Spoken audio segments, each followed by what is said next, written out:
Uma boa noite na graça e na paz do Senhor Jesus. Estamos aqui aguardando o nosso horário conforme anunciamos. É um grande prazer poder nesse momento falar especialmente com a nossa comunidade Harmonia, nossa igreja e todos os demais ouvintes que nesse momento estão se conectando aqui com a nossa live. Temos um tema importante para o dia de hoje, a imprevisibilidade da vida humana na Terra. Portanto, seja bem-vindo, uma saudade grande de todos vocês, um abraço forte. Estamos aqui na nossa quarentena e aguardando o momento dos nossos encontros presenciais. Portanto, vamos aguardar mais um pouquinho e dizer da nossa satisfação de poder falar a cada um de vocês na noite de hoje, mais uma vez. Muito bem, temos aqui várias pessoas chegando. Sejam todos bem-vindos. Muito bem.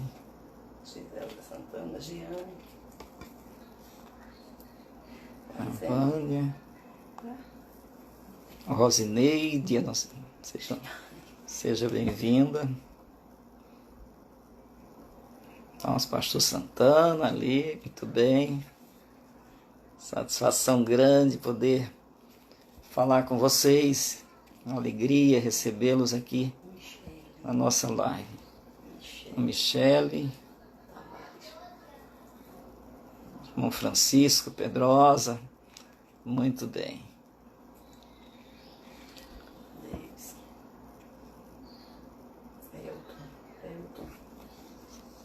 Irmão Elton. Saudade grande de todos vocês, viu? Jeane, Geise.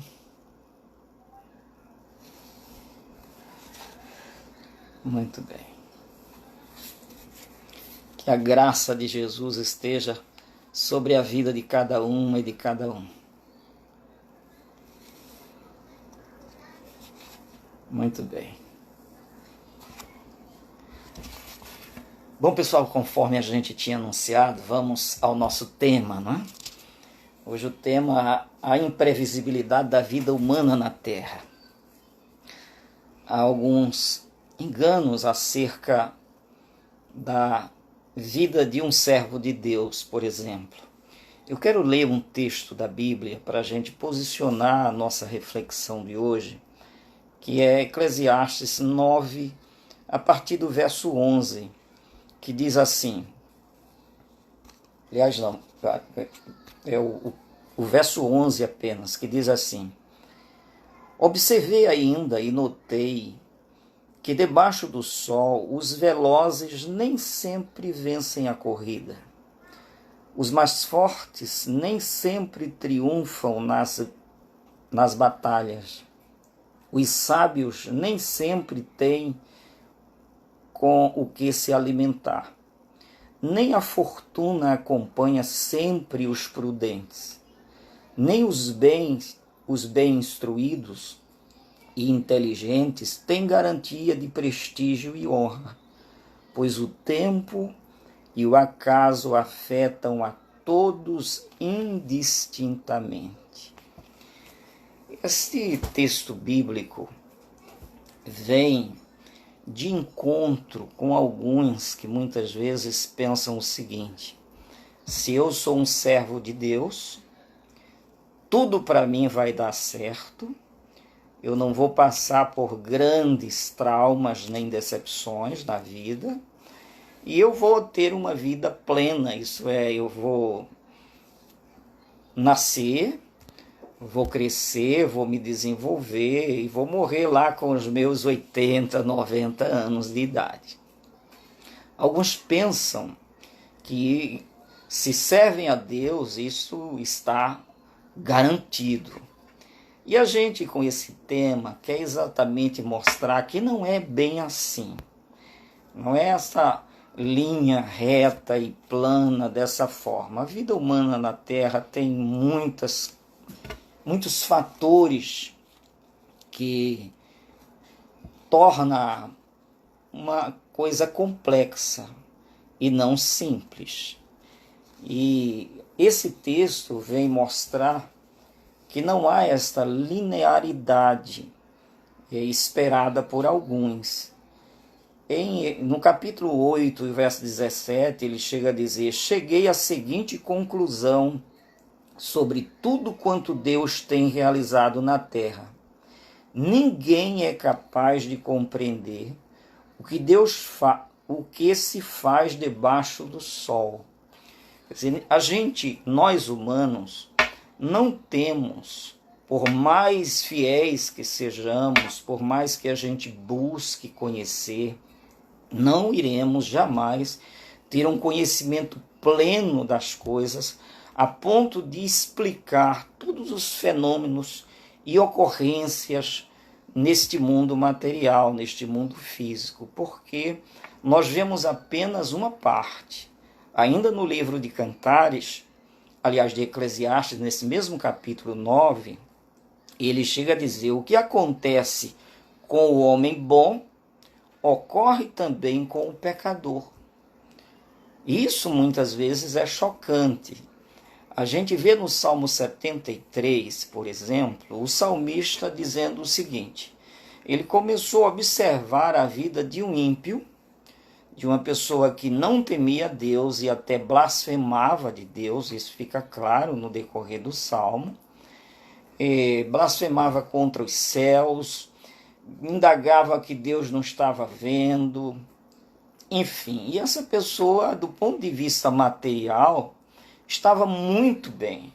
Ele tinha recursos, ele era uma pessoa extremamente saudável, e o salmista disse que começou a olhar a prosperidade do ímpio e quase cai na fé. Ele ficou assustado. Como é que pode um ímpio que blasfema contra Deus, que não tem nenhuma submissão a Deus, e se dá tão bem, enquanto outros servos de Deus, às vezes, do ponto de vista imediato, material, se dá tão mal?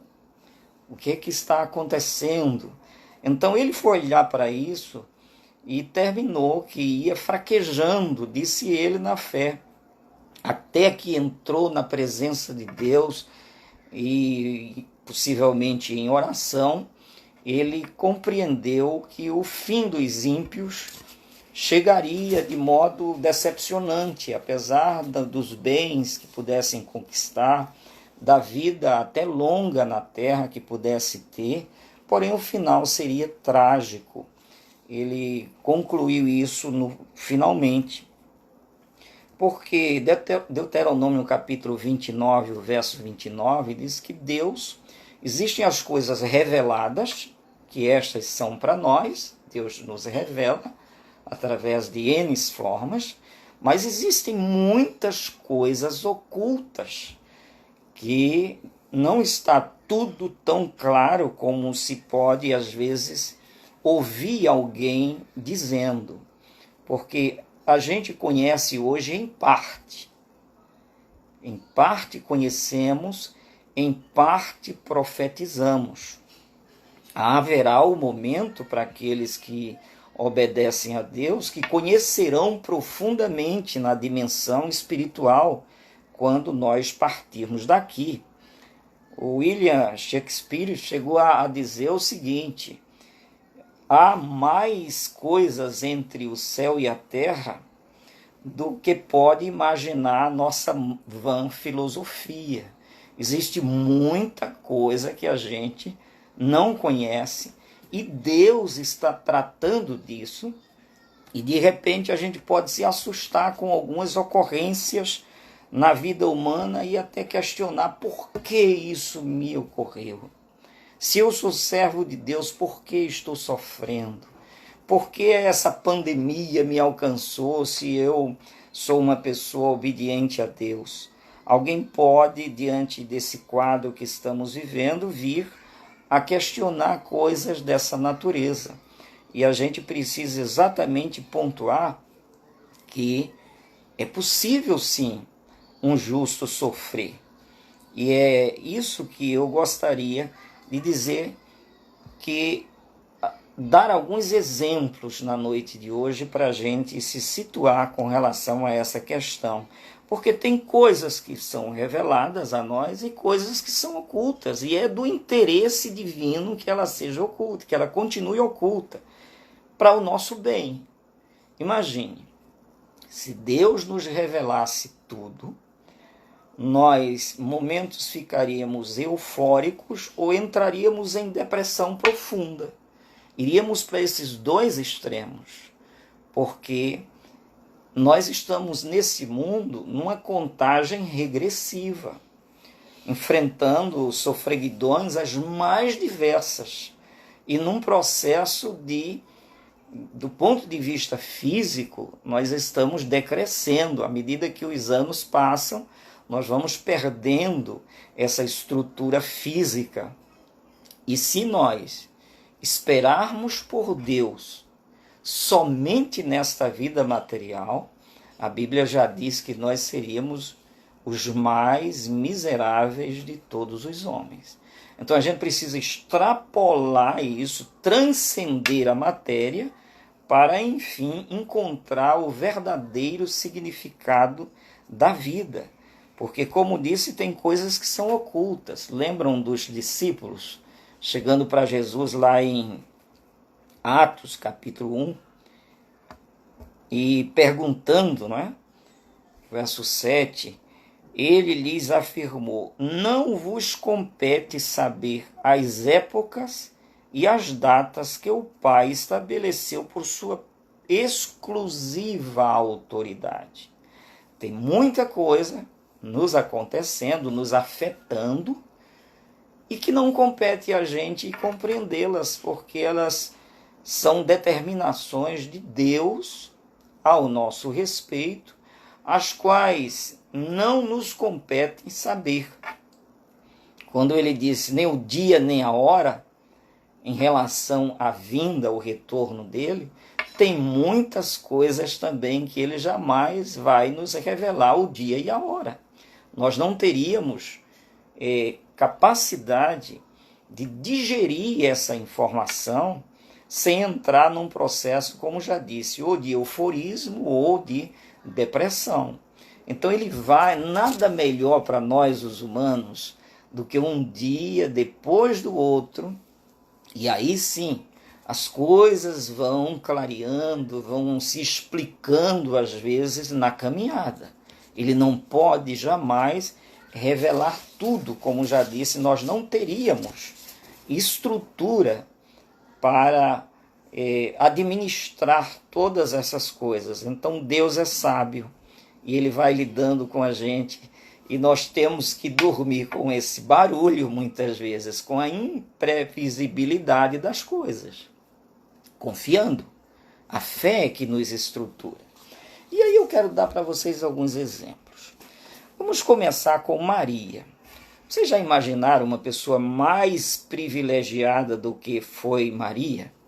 Ela foi anunciada dentro de uma profecia do profeta Isaías, cerca de 7 séculos antes do seu nascimento. Imagine, ela já estava no plano de Deus, e Deus já dizia que apareceria uma virgem, né?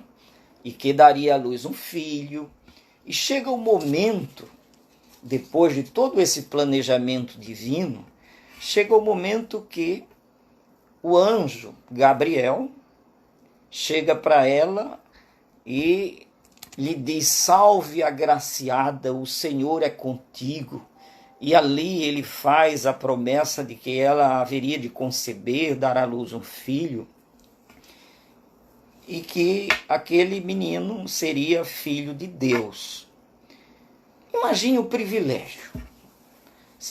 Vamos nos colocar agora, imaginar uma coisa. Se Maria fosse sua filha, você ficaria com certeza muito feliz. Ela também ficou muito feliz.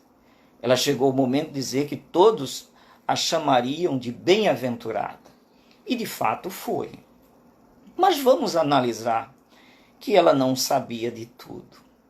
Houve tanto sofrimento decorrente do nascimento de Jesus para sua mãe que a gente às vezes pode ficar meio assustado. Então ela soube de uma parte, iria conceber, iria dar à luz uma criança, filho de Deus. Isso foi grandioso demais. Mas a partir dali começou a luta, a imprevisibilidade. Maria, de repente, teve uma crise no seu casamento. Começou já por aí. E José, porque era justo, comunicou, obviamente, com ela e tentou deixar ela secretamente.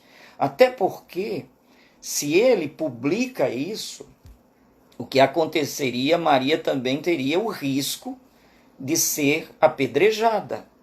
Uma mulher comprometida com um homem que agora caía em adultério, do ponto de vista da interpretação humana. Então ele tentou deixá-la secretamente, isso doeu, obviamente. Isso foi uma crise.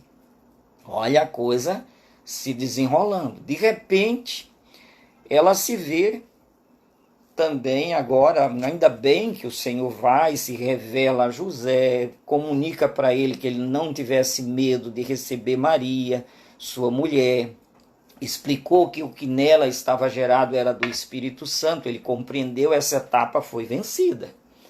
E aí, se a gente observar na perspectiva da teologia da prosperidade, imagine, a mãe do Filho de Deus seria para ser uma pessoa muito rica e muito bem-sucedida, mas não foi isso que ocorreu. De repente, ela se sente na necessidade de fazer uma viagem, e uma viagem no estado que ela vinha de gravidez, muito difícil, chegou ao ponto que ninguém encontrou para ela uma hospedagem. Ela teve que ter o filho e colocar ele não num berço, mas num coxo de animal. Isso também é muito forte. Depois, quando a criança tem 2 anos, eles têm que sair às pressas, corridos para o Egito com a criança, porque o rei queria matar a criança. Tudo isso são vexames, sofrimentos. Depois, aos 12 anos de idade, essa mulher bem-aventurada, agraciada por Deus, agora já está sendo vítima de mais um sofrimento. Perdeu uma criança por 3 dias, um adolescente com apenas 12 anos, que carregava todas essas expectativas da promessa de Deus. De repente, ela procura-o por 3 dias. Olha, o sofrimento você não imagine. Um dia eu estava com uma das minhas filhas, a Sinara, num mercado, e uma questão de minutos. Ela desapareceu e eu fiquei num estado, imagine aquilo por 3 dias, procurando aquela criança. Então ela sofreu muito com tudo isso. E depois, essa mulher, com um casamento tão ajustado, tão abençoado por Deus, ela perde o marido.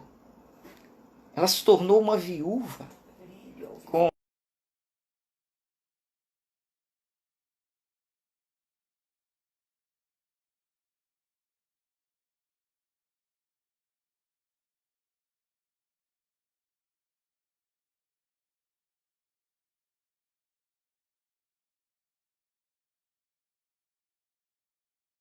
Há um certo momento de trauma. Saíram para prender ela, e os demais irmãos e irmãs foram em busca de Jesus pensando que ele tinha surtado. Ele está surtado, ele não vem para casa, ele não se alimenta, ele não dorme direito. E também angústias para essa mãe.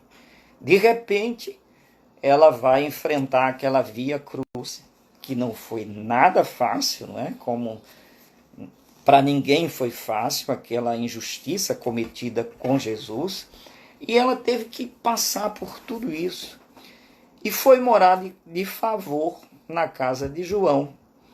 Ali estava ao lado da cruz, quando Jesus recomendou a João, e a partir dali a Bíblia diz que ela foi morar na casa de João. Então veja que isso tudo foi imprevisto. De repente recebeu a promessa, parecia a pessoa mais bem-aventurada, e na perspectiva humana, bem-aventurado é aquele que tem muitas posses, muitos recursos, não enfrenta esse tipo de adversidade. Na família ninguém morre assim precipitadamente. Então, vejamos que a imprevisibilidade bate, inclusive, nas pessoas mais bem-aventuradas, mais bem-sucedidas, na visão do próprio Deus. Que foi isso que o anjo disse, é isso que todos nós até hoje vemos. Então, o exemplo de Maria é muito forte.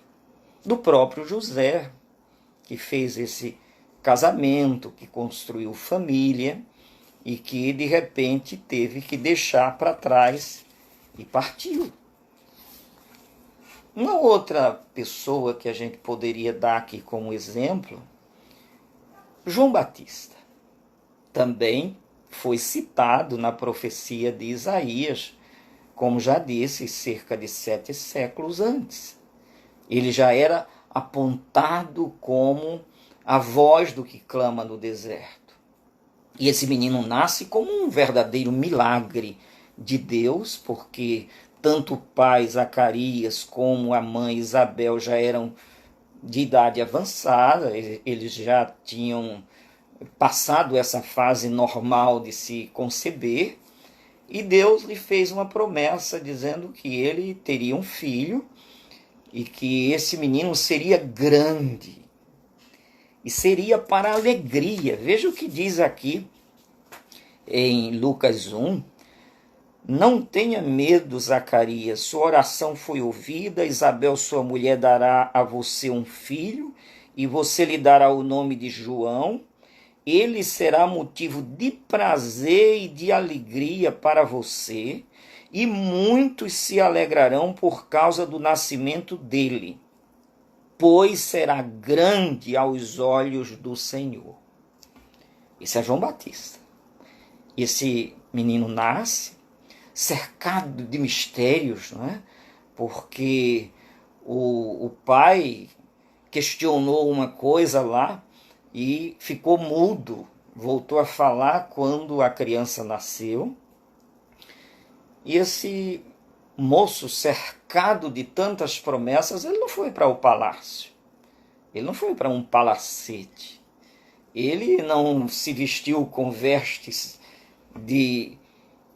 do reino, ele se vestia de pelo de camelo, como diz a palavra, tinha um cardápio muito simples,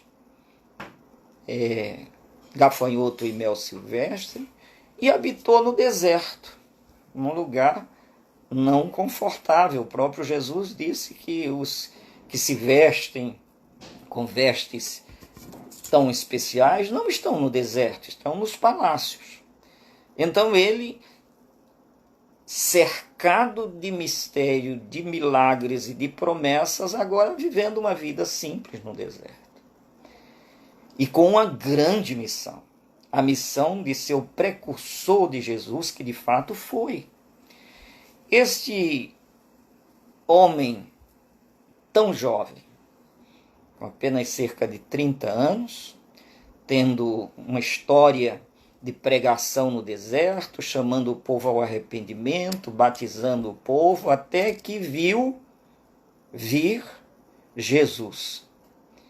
E ele teve a oportunidade de ver Jesus. Por 2 vezes, ele disse: eis o Cordeiro de Deus que tira o pecado do mundo.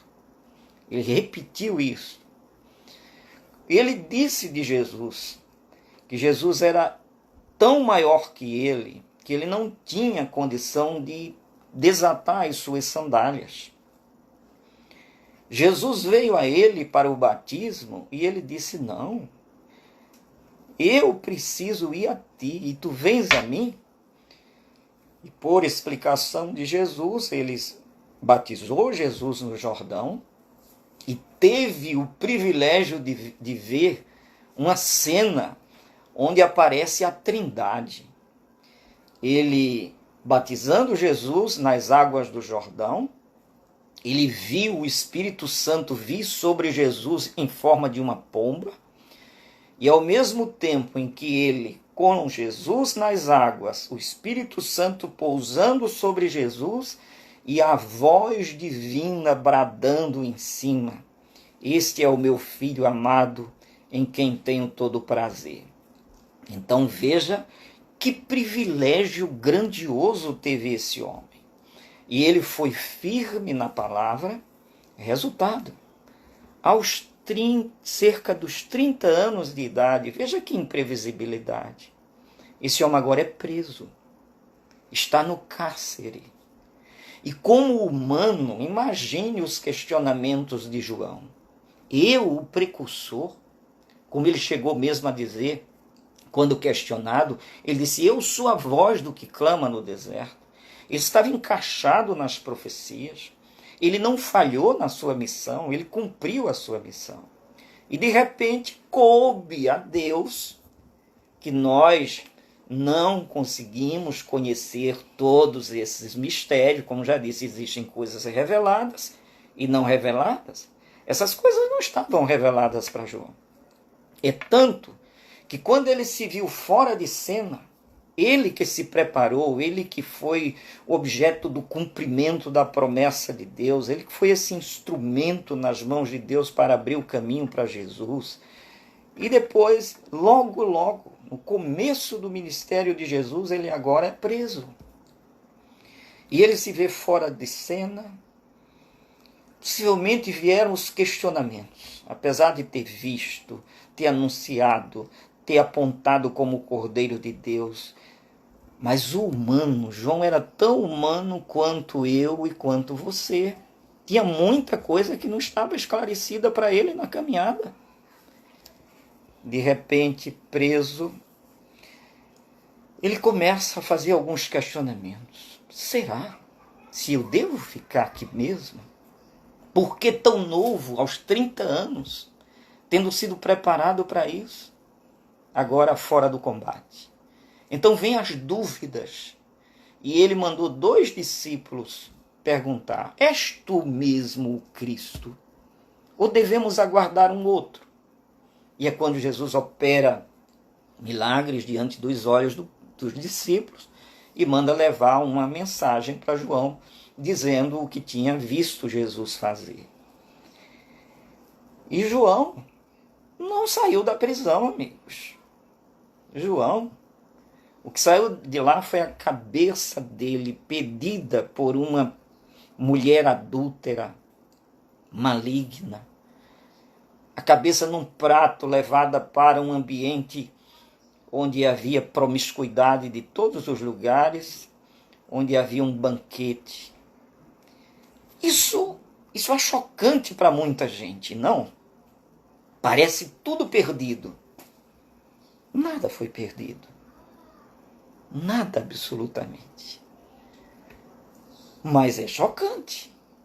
E a gente precisa compreender que isso, apesar de ser tão chocante, João não fracassou, ele não perdeu, e as coisas ocorreram, e João continua vivo agora numa outra dimensão.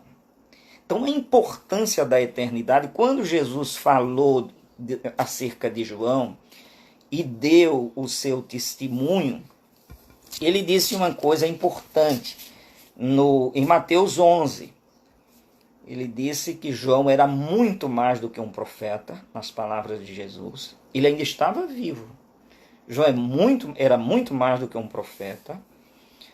João foi o maior homem nascido de mulher. Foi João. Mas Jesus disse: mas no reino dos céus, no reino que está na nossa frente, o menor lá é maior do que ele. Então, quando a gente começa a olhar com esse olharzinho apenas da vida material, parece tudo perdido. Mas quando a gente amplia a visão da fé, a gente vê imediatamente que isso aqui é apenas um detalhe. Apenas um detalhe. Os apóstolos também viveram situações. Então, outro exemplo que eu poderia deixar rapidamente aqui, o dos apóstolos de Cristo. Imagine você, o pai de um daqueles apóstolos, chamado por Jesus, o privilégio, a alegria. Mas eles sofreram, houve muita coisa que não estava dita. E eles foram chamados por Deus para uma das mais nobres missões que já existiu até hoje. A missão de ser um apóstolo de Jesus é grandiosa. E eles que tiveram o privilégio de serem chamados para esta missão, enfrentaram sofrimentos grandiosos. Veja o que Paulo chegou a dizer em 1 Coríntios 4, verso 9, que diz: porquanto a mim parece que Deus nos colocou a nós, os apóstolos, em último lugar, como condenados à morte, pois viemos a ser como espetáculo para o mundo, tanto diante de anjos como dos seres humanos. Sofreram, enfrentaram adversidades mil. Quando Paulo descreve a lista de seus sofrimentos, é extremamente chocante o que está em 2 Coríntios capítulo 11. Então, enfrentaram adversidades.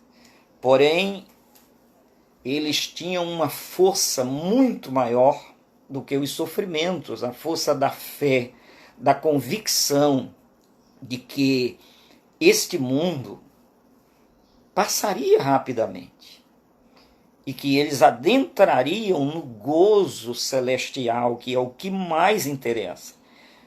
Está dito em 2 Coríntios 6, em muita perseverança, em sofrimentos, privações e tristezas, em açoites, prisões e tumultos, em trabalhos árduos, noites sem dormir e jejuns, em pureza, conhecimento, paciência e bondade, no Espírito Santo e no amor sincero, na palavra da verdade, no poder de Deus, com as armas da justiça, tanto no ataque como na defesa, por honra e por desonra, por difamação e por boa reputação, tido por desonestos, mas sendo verdadeiros, como desconhecidos, porém bem conhecidos, caminhando como quem está prestes a morrer, mas eis que vivemos, torturados, mas não mortos, entristecidos, mas sempre felizes, pobres, mas enriquecendo muitas pessoas, nada tendo, mas possuindo tudo. Veja que coisa foi a vida desses homens, enfrentando tudo isso e vencendo com a fé, e o entusiasmo não parou. Então eles não ficaram frustrados e nem recuaram, mas avançaram, porque esse nosso Deus, ele é insondável em alguns aspectos. Veja Romanos 11, ó profundidade da riqueza, da sabedoria e do conhecimento de Deus. Quão insondáveis são os seus juízos e quão inescrutáveis os seus caminhos. Então tem coisas reveladas, os caminhos dele, ele diz lá em Isaías 55, que assim como os céus estão elevados acima da terra, assim os pensamentos e os caminhos de Deus são mais altos do que os nossos. Nós estamos conhecendo apenas uma pequena parte. Vamos ilustrado da seguinte maneira: a vida terrena é apenas uma partezinha de um grande quebra-cabeça. Eu estava lembrando há pouco, os meus netos ganharam um quebra-cabeça de 1000 peças e passaram 6 dias para montar. Deu um trabalho enorme para montar. Então, a vida terrena é apenas uma pecinha desse quebra-cabeça. O grande problema é quando a gente, conhecendo apenas essa pequena parte, quer fazer dela o todo. A gente quer compreender o todo apenas com a vida terrena. Aí a gente fica completamente confuso. Por isso mesmo, nós devemos esperar por Deus não apenas nessa vida. No final, nós iremos ver tudo isso montado direitinho. Porque é Deus que está fazendo, não somos nós. Eu ouvi de um grande empresário do nosso país, um dos homens mais bem-sucedidos, inclusive já foi uma vez ventilado para a presidência da República como candidato, e eu ouvi uma entrevista onde o entrevistador questionou sobre o futuro, a vida depois daqui. E ele disse: é uma pena que tudo está terminando. Terminando só aqui, ele não enxergava mais nada para o além, para a vida eterna, para a vida espiritual. Tudo que ele tinha, todo aquele conhecimento, toda a capacidade que ele tem como empresário para gerir grandes recursos. Mas simplesmente ele disse: a grande pena, a sofreguidão, é saber que essa vida tudo está terminando. Então, envelhecendo, se sentindo já frágil e agora tendo essa falta de perspectiva para o futuro. Porém, quem tem fé é completamente diferente. Um outro exemplo bem rapidinho que eu gostaria de deixar é o exemplo de Moisés. Vocês imaginem. Moisés recebeu a missão de Deus para tirar o povo do Egito. E foi e tirou. Sofreu 40 anos no deserto, na caminhada para entrar na terra prometida. Quando estava bem pertinho de entrar, por uma questão lá, Deus decidiu que ele não iria entrar. Ah, que imprevisibilidade! O homem foi lá, sofreu esses 40 anos, e agora quando chega, Deus disse: você só vai ver. Venha para o monte, levou no monte, mostrou toda a terra e disse: agora passa o bastão para Josué, que era o servo de Moisés. Então alguém poderia agora dizer: Moisés foi derrotado na missão. O homem perdeu da missão. Moisés não perdeu absolutamente nada. Se você olhar do ponto de vista material, acabou tudo. Sabe o que houve depois? Depois de 14 séculos, ele aparece no Monte da Transfiguração, conversando com Jesus diante de Tiago, Pedro e João, que estavam lá com Jesus. A vida continua, meu amigo. Essa é a alegria, essa é a esperança, esse é o prazer, esse é o significado da vida, é isso. Se a gente tirar essa possibilidade da continuidade da vida depois da morte física, a gente vai ficar com o grande empresário que eu disse: tudo está acabando, que pena. Ele só conhece uma pedrinha do quebra-cabeça. As 999 outras que existem, que estão com Deus, que não foram reveladas, que é Ele que está montando. Se a gente tira Deus e tirar a eternidade da nossa vida, vamos ficar completamente desapontados e frustrados. Tem pessoas que perdem um parente, eu sei da dor, porque eu já perdi meus pais, um irmão que era encostado a mim, com quem eu tinha mais aproximação, com quem mais eu conversava, e enfrentei tudo isso. O que é que nos consola e nos conforta? É a certeza de que aqui foi apenas uma parte, uma pequena parte. A vida continua, a esperança do encontro e da existência eterna continua. Então é isso que começa a consolar a gente. Apareceu lá no Monte da Transfiguração Moisés, que fazia 14 séculos que tinha morrido. Apareceu Elias, que fazia cerca de 9 séculos que tinha sido arrebatado. E estavam lá tratando acerca da morte de Cristo que aconteceria em Jerusalém. Atualizadíssimo. A vida continua. Então não olhe apenas com essa perspectiva linear. Dizer, não, se eu sou servo de Deus, vai dar tudo certo, eu não vou nem adoecer, eu não preciso me preocupar com nada, eu vou nascer, eu vou crescer, eu vou usar de uma vida longa e eu vou morrer quando estiver lá com os meus 80, 90 anos. Não é bem assim. João, o maior homem nascido de mulher, morreu com cerca de 30. Cumpriu sua missão. E a vida para ele continua. O projeto de Moisés de introduzir esse povo na terra não aconteceu. Passou o bastão para outro. E a vida continuou, como a gente acabou de mostrar. Então, o importante é a eternidade. Não se preocupe. Entrega o teu caminho ao Senhor, confia nele e o mais ele fará. Você não pode saber de tudo. Você não tem condição de saber de tudo. Como eu não tenho, como nenhum homem tem. Porém, nossas vidas estão nas mãos de Deus. E se estão nas mãos de Deus, Ele saberá muito bem montar esse quebra-cabeça. E nós veremos que no final, para quem ama a Deus, tudo dará certo. Nada ficará fora do lugar. A Bíblia promete isso.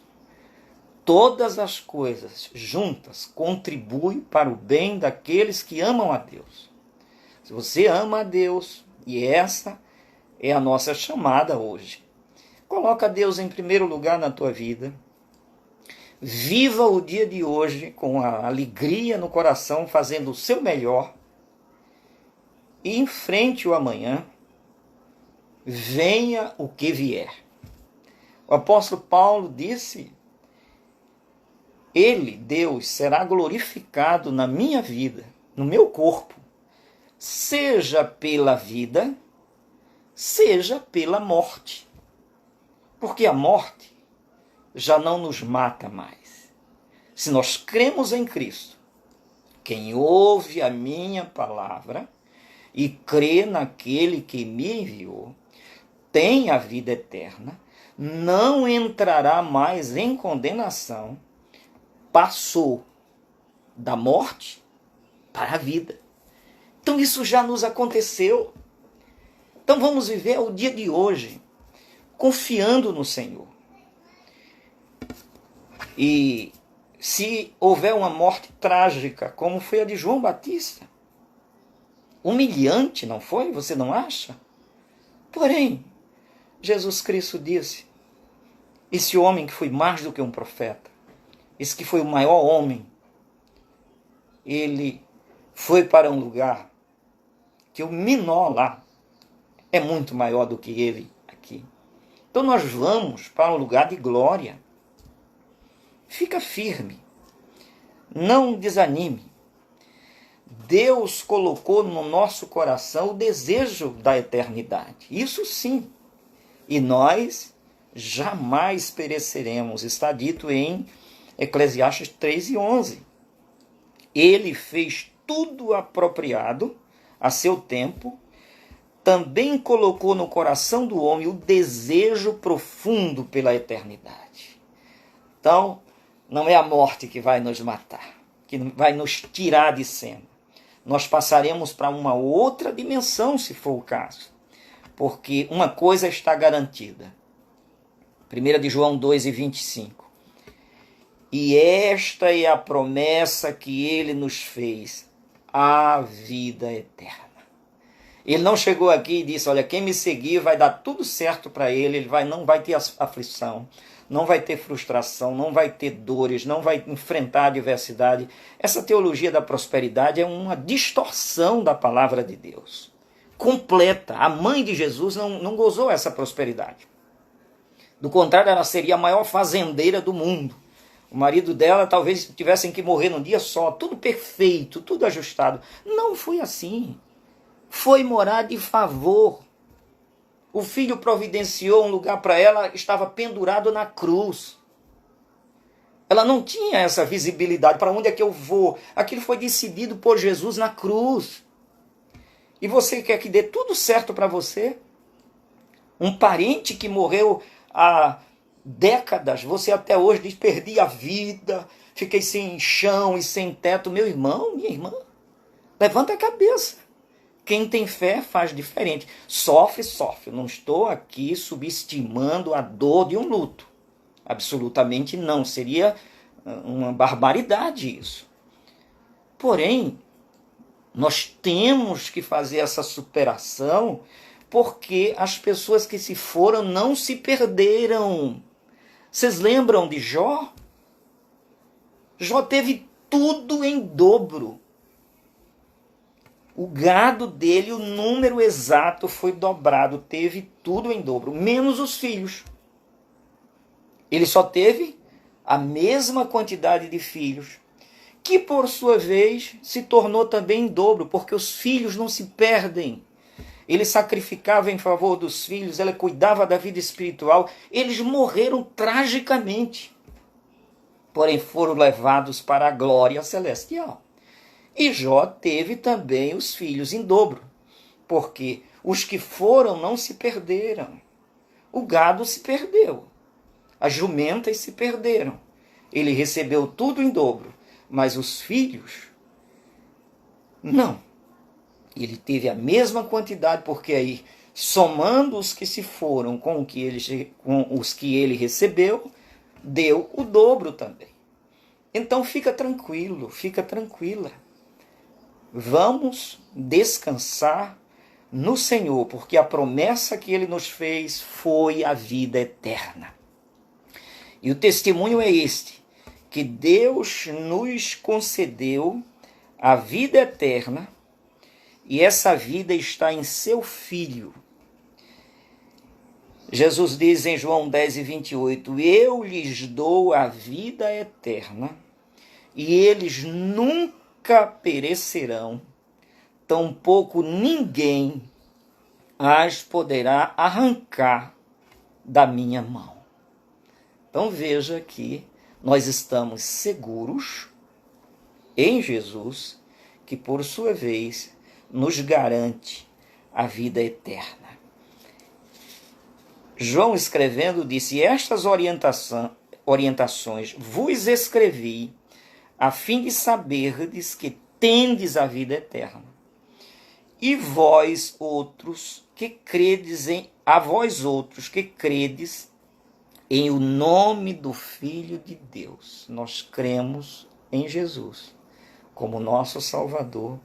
Ele está dizendo aqui que escreveu para que a gente tenha certeza disso. Certeza plena dessa verdade. Então, por mais imprevisível que seja a vida em alguns aspectos, naquilo que cabe a Deus decidir, nós vamos sim enfrentar essa falta de visibilidade do todo, mas vivendo o dia de hoje, sabendo em quem cremos. Sabendo que esse que está conduzindo a nossa vida é o Senhor Deus que tudo pode. E aquilo, olha, que está aqui em 1 Coríntios 1:9 diz que, no entanto, como está escrito, olho algum jamais viu, ouvido algum nunca ouviu, e mente nenhuma imaginou o que Deus predispôs para aqueles que o amam. Você já pensou? Coisas que ninguém nunca imaginou. Deus preparou, predispôs para todos aqueles que amam o Senhor. Por isso, por que se entristecer? Se quando a gente parte daqui, nós vamos possuir esse tesouro que nos está preparado nos céus para nós, conforme a palavra diz. Apesar de ninguém conseguir descobrir isso que ele fez, diz aqui, porquanto o Espírito revelou a gente. Deus, todavia, o revelou a nós por intermédio do seu Espírito. Então nós sabemos que temos toda essa riqueza na nossa frente, que é o reino dos céus preparado para nós, porque Deus nos revelou. Nesse aspecto, os que creem enxergam esse reino que está preparado desde a fundação do mundo. Por isso mesmo, nos vendavais desta vida, que são muitos, Jesus Cristo disse: no mundo tereis aflições e tribulações, porém, tende bom ânimo. Eu venci o mundo. Ele foi o primeiro que teve uma vida aqui de sofrimentos e morreu aos 33, né? Mais ou menos, de forma tão dramática. Os discípulos, os apóstolos, todos, exceto João, foram assassinados. Você já pensou, segundo a tradição?